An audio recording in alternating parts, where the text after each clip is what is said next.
Oi pessoal, aqui é a Ju do blog Júlia Crônicas e hoje é dia de resenha.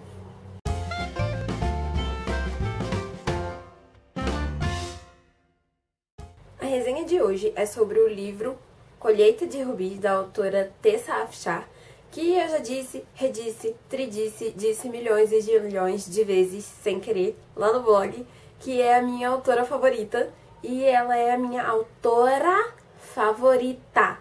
Eu tenho um autor favorito também e ainda não tem resenha dele no blog.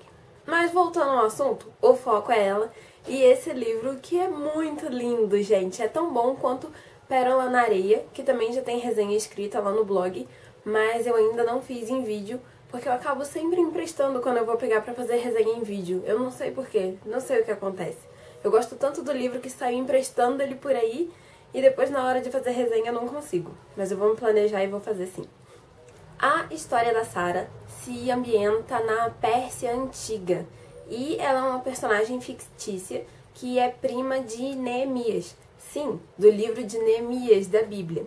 E a autora fez um trabalho muito bom de pesquisa, do mesmo jeito que ela tinha feito com Pérola na Areia, que você consegue ir lendo o livro de Josué e acompanhando a história de Raabe, que é o assunto do livro. Você também consegue fazer isso com esse livro aqui, mas não no primeiro. Eu acho que no segundo. Sim, a editora já trouxe a tradução do primeiro e do segundo. O primeiro é Colheita de Rubi e o segundo é Colheita de Ouro. Então, a história se passa naquele momento do finalzinho do exílio de Judá, em que o rei da Pérsia decide que eles podem começar a voltar para casa, para Judá, né, para o país deles, e alguns acabam voltando e outros acabam ficando, e a família de Sarah decidiu ficar. Mas o que acontece é que quando ela ainda era criança, a mãe dela acaba falecendo e o pai dela ficou tão abalado que não sabia o que fazer, não sabia como lidar, nem como cuidar de uma criança. E aí ele acaba se afastando dela e ela acha que o pai dela não ama mais ela. E a história a autora trabalha em cima desse conflito de distância pai e filha. Pegou o trocadilho? Pai, filho? Então, para suprir essa falta do pai que ela tinha, para tentar chamar a atenção dele de alguma forma, ela começa a aprender a ler e escrever sozinha. É claro que ela tinha que olhar onde, né? E o pai dela trabalhava como escriba na Pérsia. E olhando ele, ela começou a desenvolver a habilidade da escrita nas línguas que eram faladas na época, o que era já uma coisa super rara para mulher. Já era difícil saber ler e escrever porque as línguas eram complicadas. Para uma mulher, então, era quase que impossível. Elas praticamente não tinham acesso a esse mundo. E aí ela desenvolve essa habilidade que acaba chamando a atenção do pai para ela, e aí eles começam a desenvolver de novo o relacionamento pai e filha.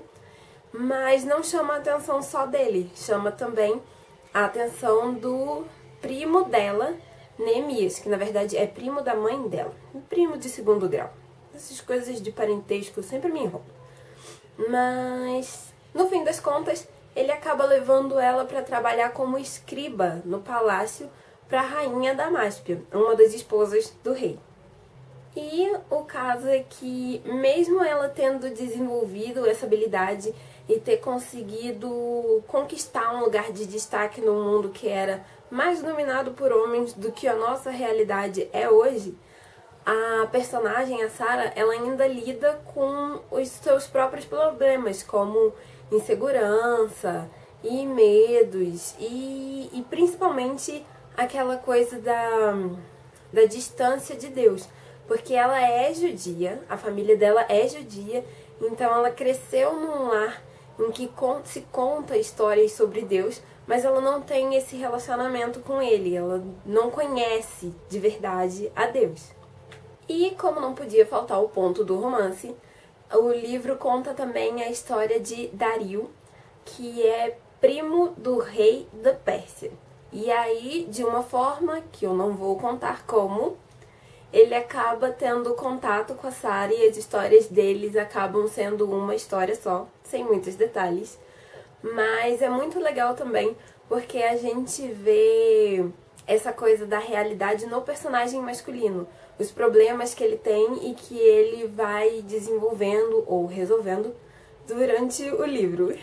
Infelizmente, esse primeiro livro não conta muito da história ligada com a narrativa bíblica, mas mesmo assim é um bom livro no sentido de riqueza histórica, porque a autora, Tessa Afshar, fez uma pesquisa muito boa, então tem muitos detalhes sobre a época, como vestimenta, comportamento, costumes, tradições e coisas assim.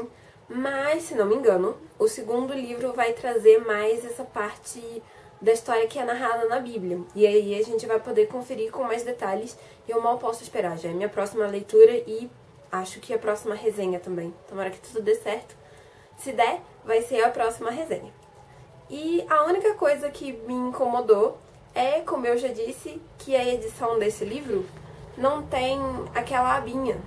Ele é essa capinha que vai direto pro papel e que, querendo ou não, acaba machucando essas dobrinhas aqui. É a única coisa que eu senti falta. E também tem alguns detalhes da tradução que, se você é formado em letras, vai acabar te incomodando sim, porque algumas frases da tradução do inglês para o português ficaram na construção que é exatamente em inglês e que a gente não falaria normalmente em português, ou algumas coisas não fazem 100% de sentido. Mas foram só essas duas coisas que me incomodaram, porque Tessa Afshar é sempre uma ótima pedida. Eu já disse que é minha autora favorita, então eu vou sempre ler o que tiver dela por aí. E eu tô super ansiosa pro próximo livro. Bem, pessoal, por hoje foi isso. Eu espero que vocês tenham gostado do vídeo de hoje. Não deixem de se inscrever, de comentar, vamos trocar ideias. E eu vejo vocês no próximo vídeo. Tchau!